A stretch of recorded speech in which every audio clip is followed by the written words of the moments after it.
Bless up guys, Yannick Reed here and welcome back to the YouTube channel. On this YouTube channel we like to talk about tech, creativity and lifestyle, focusing on photography and videography. So if that sounds interesting to you, you should just hit that subscribe button for more videos just like this one. And my stats show that like a good percentage of you guys who watch this video aren't subscribed, so you should really consider subscribing because this is a very chill and safe space for everybody who's like curious about those aforementioned things. So let's just get into it. Usual September, Apple keeps a keynote where they announce the newest iPhone along with other products and other stuff. In this video I'm gonna trim the fat of the iPhone 13 keynote and get right to what I think is interesting and matters to you. There are plenty other videos that can go into every other micro detail if you need it to, but this video is really kind of just my opinion on like the best features that were announced today, the most important ones to, you know, just like the general audience that's here.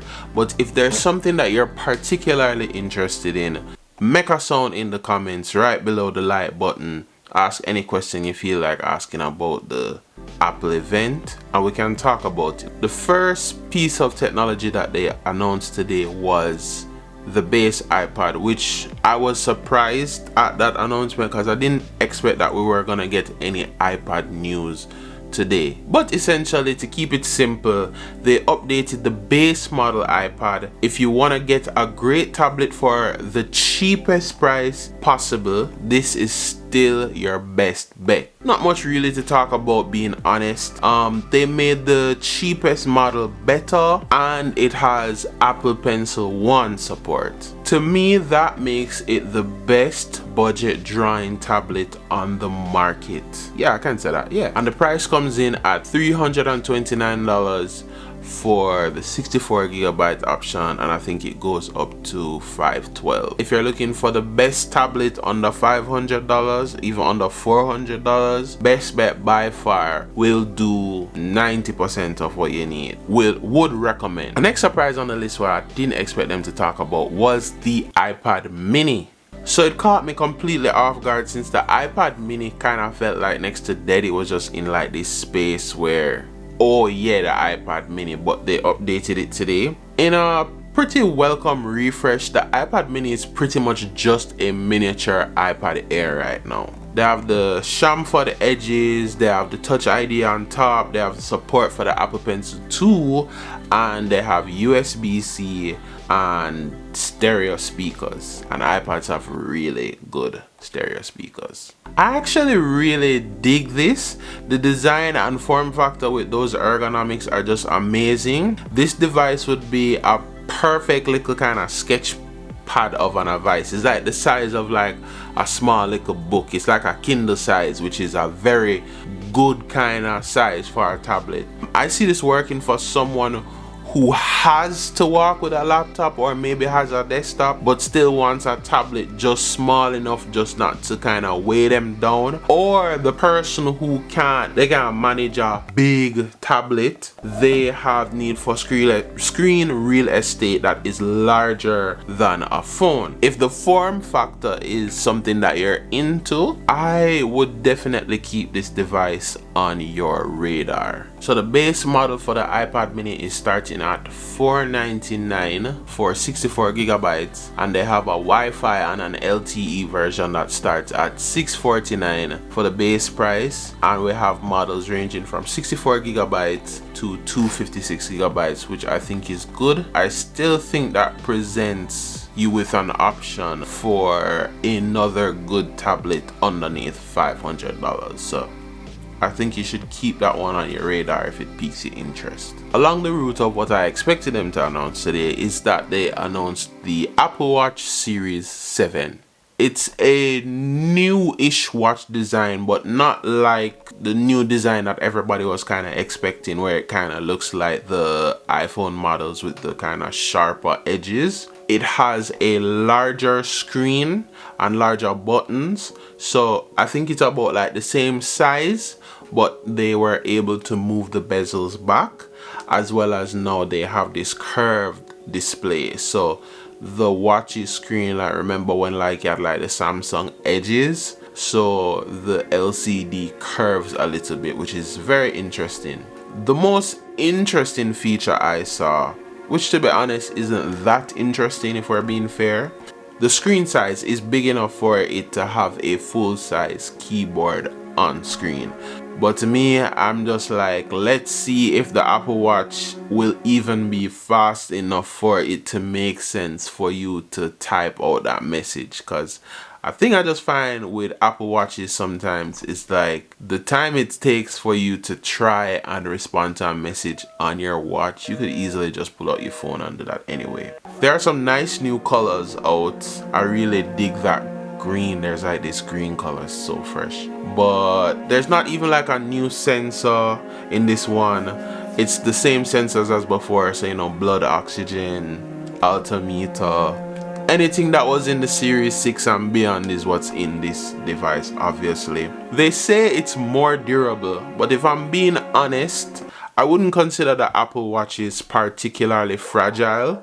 I would actually go out on a limb and say Apple Watches are the most durable devices that Apple even makes. If you have a Series 5 or newer, I would call this watch a skip because there's no real big new feature besides the design. But if you have something older, you're gonna be looking at an introductory price of $399. And now for our 4 stars of the show, the reason why you're hearing this video, the iPhones. It's a lot of information to try and cover in this section, so I'll try to be as concise as possible. Again, if I miss anything, the comment section, make use of it. So we have 4 iPhones this year. We have the iPhone 13, the 13 mini, the 13 Pro, and we have the 13 Max. All these phones are using the new A15 Bionic sensor, which is just the latest and fastest processor that them have. Let's talk about the 13 and 13 mini as the standard devices. The 13 and 13 mini are pretty much the same device. The only real difference is screen size and battery size. The only thing that should direct your choice between these two items is whatever your preference for the screen size is. They improved the cameras on all the models. They improved the wide, which is known as the standard camera, and they improved the ultra wide. They now, both of them have night mode. I would love to see night mode brought over to the telephoto and ultra wide cameras though, as I predicted. Thank you. Another nice update is that they brought over the sensor shift technology that was in the 12 Pro Max only into all the 13 models, and that will allow for better photo and video stabilization for your iPhone, as well as improved night mode shots. So the sensor will like move around just to accommodate for the little micro jitters that you have in your hand. So that's very good technology to be brought down to the base iPhone models. Unfortunately for charging, we're still on the Lightning port. We didn't get to see a USB-C upgrade, and the iPhone 13 comes in an assortment of new colors. I didn't notice any that stood out to me. They also upgraded the base model from 64 gigabytes to 128 gigabytes, which is very good. And the largest storage that you can get for the base model iPhones is 512 gigabytes. The pricing for these iPhones now, the regular 13 is gonna start at $799 for the 128 gigabyte model and $699 for the 13 mini for the 128 gigabyte model. You know, you're getting more bang for your buck than last year in terms of introductory pricing. Now we can move on to the 13 Pro and the 13 Pro Max, which you know I'm here for. Alright, so last year Apple did this weird thing where like the 12 Pro and the 12 Pro Max had some quirky differences between them. One had this little feature and one had that little feature, and this little feature was just in this one camera, which led to your choice being more than, do I want the bigger phone or do I want the smaller phone? This time around it's way less confusing, which I think is a good thing. The difference now, just like the 13 and the 13 mini, with the Pro and the Pro Max, the difference right now is just size. So if you hear all of these features, all you have to just think about is which size do I want for myself. ProMotion has been brought to the Pro models. ProMotion can be described as the screen intelligently adapting its speed to the on-screen activity. So for static images, the images refresh is slower, right? Because nothing is moving on screen. But like when doing stuff like scrolling or playing games or flicking through something really quickly, the screen refreshes faster, up to 120 Hertz. What this results in is just a phenomenon where the animations and all of this stuff will feel smoother because there's just more animations happening per second, so it will just feel much more fluid. As for the Pro and the Pro Max, we know the standard thing that sets them apart from the 13 and the 13 mini is having that extra camera, and the extra camera that they have this year is the telephoto. And whereas last year it was just a 2x zoom, this year it's been upgraded to a 3x zoom, so it's even more zoom. There is this new ultra wide camera as well, which is really dope, that has a lower aperture, which I was hoping for, which means it can just take in more light. So even before using night mode as a feature, this camera will perform better in low light. The ultra wide also has this really cool macro feature, which allows you to get really close to your subject, as close as 2 centimeters. Like, that's key, because there's a point where I can reach close to this camera and it just won't focus on me anymore, and the iPhone will be able to get almost microscopically close. Not microscopically, but you get what I mean. So this macro feature is not just for photo, but they also have it in video, and in video in slow motion. I'm pretty pumped for this. This sounds really fun. You know, you can get into some really key details and get it in slow motion. I think that will be very good for like food photography and food cinematography for, you know, the iPhone creative. I think we're gonna be seeing some really nice food shots. You can imagine some close-ups of rice and liquids and stuff like that, where you can get in at least slow motion. That would be pretty dope. They also introduced this feature on all the models, all the 13 models, called photographic styles, which seems like a combination of live filter editing with machine learning to kind of process the combination of frames used to create HDR. So it's like you have HDR, so you have various images being taken at the same time to be combined later.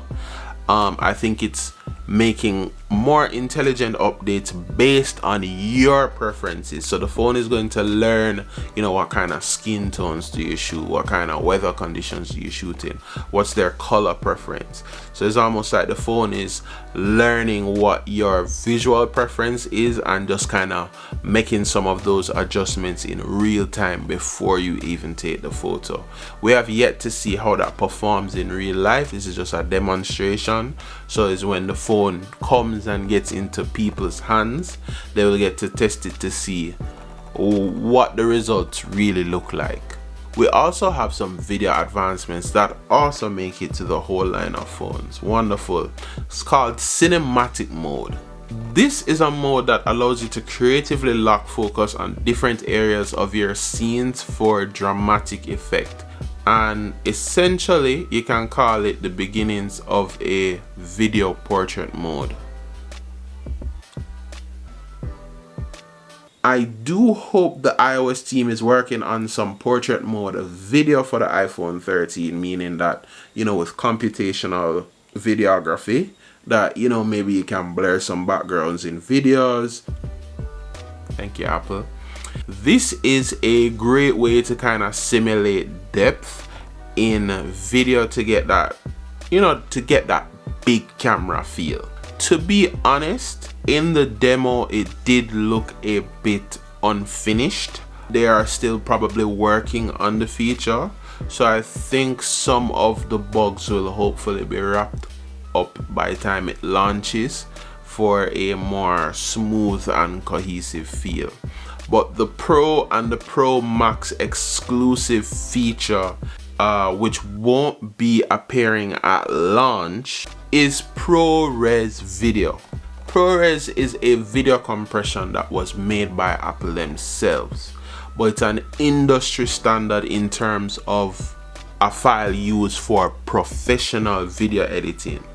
A ProRes file is usually something that is made by like high-end cameras for production and cinema, not the little Sonys or Canons that they're using, but the bigger stuff like the Blackmagics and the Reds and stuff like that. So it's probably, not probably, it definitely is the first phone ever that would be able to shoot ProRes, so this is an industry first.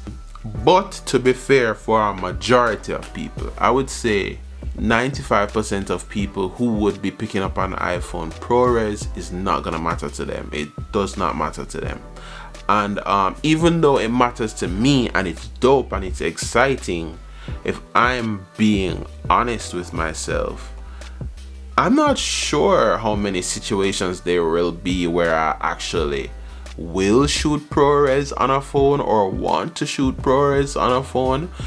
We have yet to see. We just have to see what the phone is like, other than just demonstrations from people who sell the phone. So we have all the Pro models now. They go up to 1 terabyte in storage. A full terabyte, you can walk around with a whole hard drive in your pocket. So prices starting for the 128 gigabyte models start at $999 for the Pro and $1099 for the Pro Max. And if I didn't mention it before, the Pro Max obviously has a larger battery than the Pro. Yeah. So let's bring it into the closing thoughts that we have. Ever since the iPhone 11 models, I think Apple has done a good job of closing the gap between the standard models and the Pro models. And I think this trend continues to this day and even better. There's a time where like you'd have the 6, the 6X Pro, the 6 Max, and it'll be all these different lines, and there would be stuff that's only in the larger phone, and it'll just force you to buy the most expensive phone no matter what.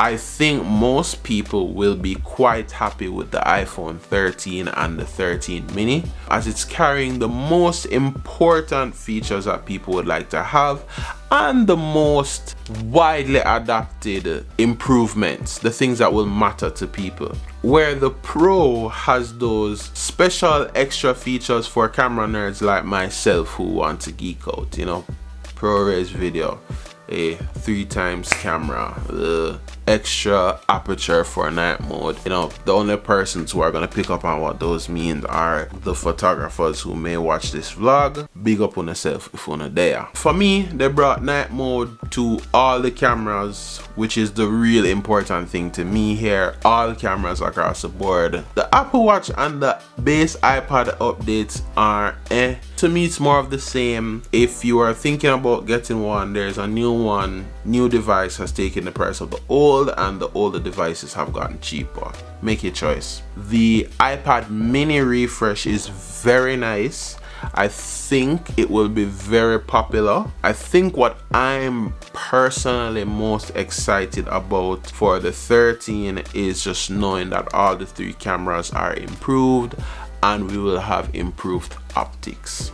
Coming from an 11 Pro, I think there will be a lot more for me to explore than somebody coming from a 12. You know, I didn't get MagSafe, I didn't get Apple raw. They're like all those features from 12. I missed all of them. That being said, Apple is still selling the 11 and 12 new on their website, both of which I think are still great top tier devices with still many years of support and use on them. And phones that are on the gray market like eBay and Amazon that are used have just dropped in price after this announcement. You know, if you even want an 11 Pro with 256 gigabytes, even a 12 Pro or a 12 with just like large storage, like everything just got cut down in price. Still all great deals. We can enjoy technology without having the latest, the newest, the greatest. You know, we're all just lovers of technology,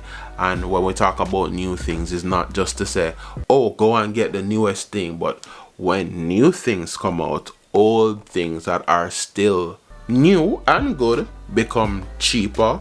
They can find purposeful use in the world, which is also sustainable.